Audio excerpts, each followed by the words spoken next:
Olá, nós estamos aqui no Museu Paranaense. Este é o sinal. Ele foi fundado no ano de 1876 por duas pessoas muito importantes, um desembargador e um médico. O imperador Dom Pedro II visitou o Museu Paranaense no ano de 1880, encantando-se pelo acervo que ele conheceu. A primeira sede do Museu Paranaense ficava no Largo da Fonte. Agora, a Praça Zacarias. Desde 2002, estamos na 7ª sede, no bairro São Francisco.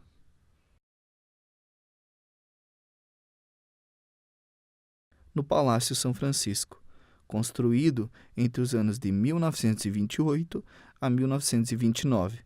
O palácio foi sede do governo do estado do Paraná entre os anos de 1938 a 1953. Hoje, nós encontramos aqui aproximadamente 500 mil itens no acervo do Museu Paranaense, como documentos em papel, telas e objetos, desde artefatos em pedra até moedas, xícaras, cestos e roupas, entre outros. O Museu Paranaense apresenta aspectos da história do Paraná, mostrando os diferentes povos que ocuparam o Paraná ao longo do tempo, desde 15 mil anos atrás até a atualidade, através de acervos relacionados a 3 setores que desenvolvem pesquisas científicas: a arqueologia. Este é o sinal. A antropologia. Este é o sinal. E a história. Este é o sinal. Nós escolhemos estudar a arqueologia do Paraná, que abrange desde os primeiros povos que ocuparam o território paranaense, há mais de 15 mil anos atrás, até os agricultores e ceramistas, há 2.000 anos. Algumas dessas populações mais antigas formaram a base genética de vários grupos indígenas atuais, e desta forma, o povo brasileiro. Veja a linha do tempo.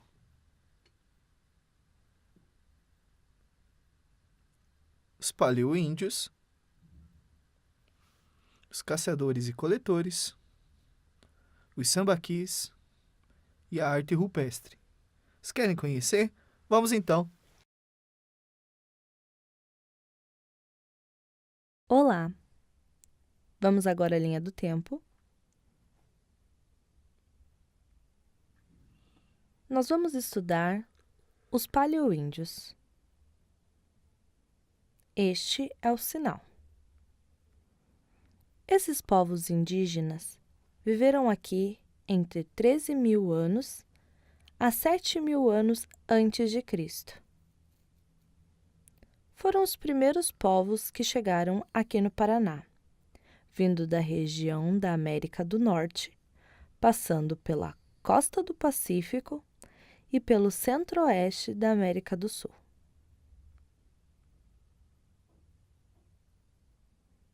Esses povos encontraram aqui um clima diferente, frio e seco, e também uma vegetação de campos e cerrados.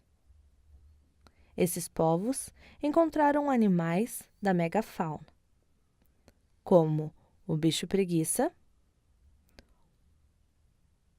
o mastodonte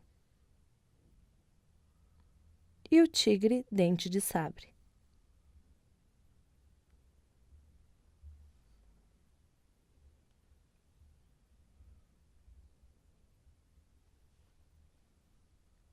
Eles elaboraram os artefatos de caça e guerra em pedra, ossos ou madeira. Eles capturavam pássaros pequenos e grandes, além de grandes mamíferos, e praticavam a pesca. Agora vamos falar sobre as pontas de projétil rabo de peixe. Muito raras de serem encontradas, são características desses povos mais antigos, com 10.000 anos ou mais.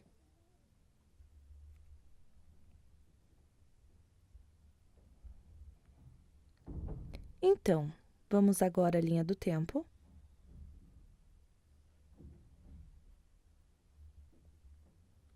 Agora vamos falar sobre os caçadores e coletores. Este é o sinal. Eles viveram aqui entre 10.000 anos antes de Cristo e 500 anos depois de Cristo.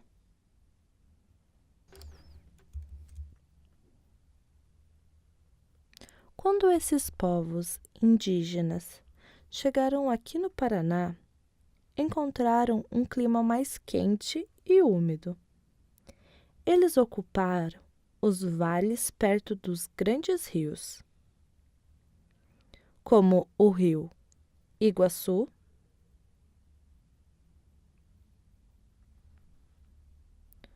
o rio Ivaí, que era um grande rio, o rio Tibagi e também o rio Paraná.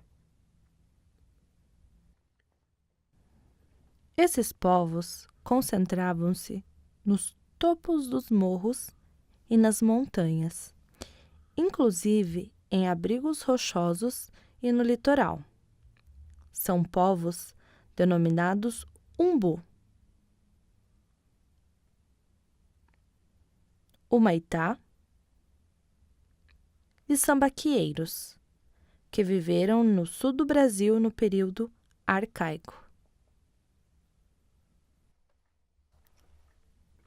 No período arcaico, a paisagem transformou-se, com matas mais densas e uma maior disponibilidade de recursos naturais, como peixes, moluscos, aves, mamíferos e árvores frutíferas.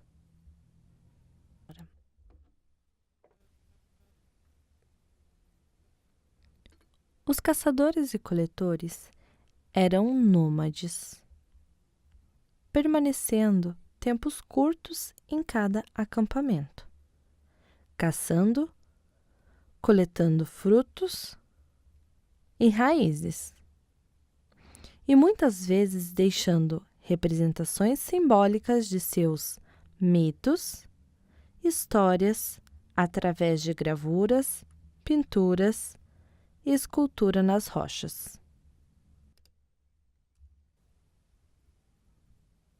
Para caçar, esses povos usavam armadilhas, arpões e flechas com pontas de ossos, madeira e pedra. Eles preparavam os alimentos usando talhadores, raspadores e facas lascadas, principalmente em silexito. É isso, tchau! Olá, vamos à linha do tempo. Sambaquis. Este é o sinal. Esses povos chegaram aproximadamente 10.000 anos atrás. E o que significa sambaquis? Existem dois tipos. Os sambaquis maiores, com 25 metros de altura, eram aterros construídos especialmente com conchas de moluscos, que são gastrópodos ou bivalves, que representavam grandes monumentos para sepultar os mortos, alguns dentro de redes. Os sambaquis menores, que circundam os maiores, caracterizam áreas de habitação onde se concentram restos de alimentos. Muitas vezes os sambaquis eram reocupados por várias vezes por povos distintos devido à proximidade de grandes bancos de moluscos e áreas com muitos recursos naturais disponíveis, como água doce e rica em fauna e flora. Mas por que esses mortos eram enterrados nesses lugares específicos? Porque estava ligado ao sagrado, com aquilo que os índios acreditavam, nas forças da natureza. As conchas, devido à grande quantidade de cálcio, possibilitam a conservação dos ossos humanos dos sepultamentos dos sambaqueiros, alguns com 8.000 anos.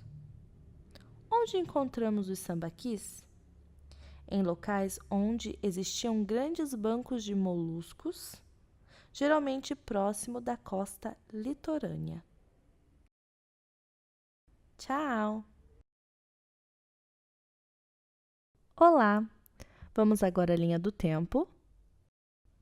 Vamos estudar arte rupestre. Este é o sinal. A arte rupestre foi elaborada por diferentes povos entre 10.000 a 300 anos atrás.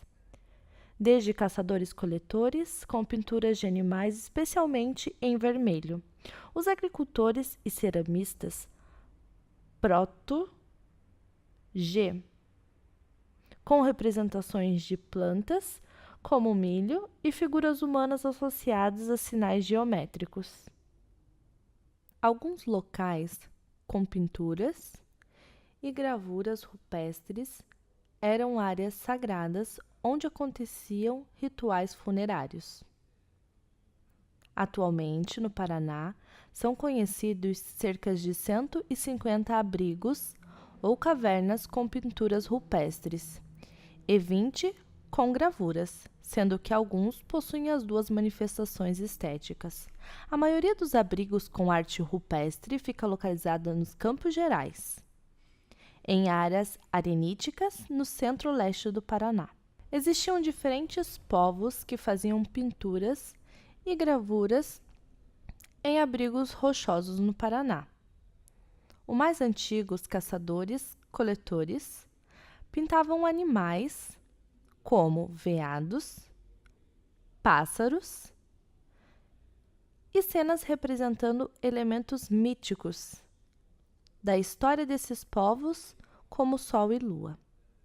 A arte rupestre também faz parte do cotidiano dos povos ceramistas e agricultores proto-G, onde cenas de danças com seres mitológicos e plantas domesticadas, como o milho, aparecem representadas. No Paraná, as pinturas eram feitas com pigmento da cor vermelha, marrom, preta e o mais raro como amarelo e branco. Eram usados principalmente minerais, ocre, urucum, sangue, óxido de manganês e carvão, fixados com gordura animal e cera de abelha. Os vestígios arqueológicos representam apenas uma parte do cotidiano desses povos. Assim, a arte rupestre permite acessar aspectos simbólicos importantes, inclusive em relação a mitos e ritos. Vamos agora à linha do tempo. Gufã, ele viveu aqui há cerca de 2.000 anos atrás, em aldeias proto-G, à margem do rio Ivaí, aqui no Paraná. Ele tinha 1,70 de altura e faleceu aos 35 anos por causas desconhecidas. Ele foi sepultado fletido, envolto a uma rede, com braços e pernas dobrados. Geralmente, eles eram enterrados. Gufã foi encontrado com 9 outros sepultados.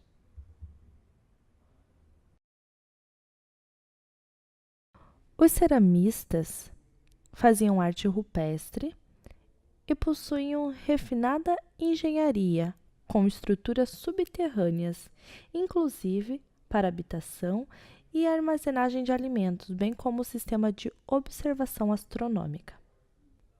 As pesquisas arqueológicas iniciaram em 1954 com equipes do Museu Paranaense, em parceria com a Universidade Federal do Paraná e a Universidade de São Paulo. Em 2016, os vestígios foram reanalisados e o crânio de Gufã teve a face reconstruída.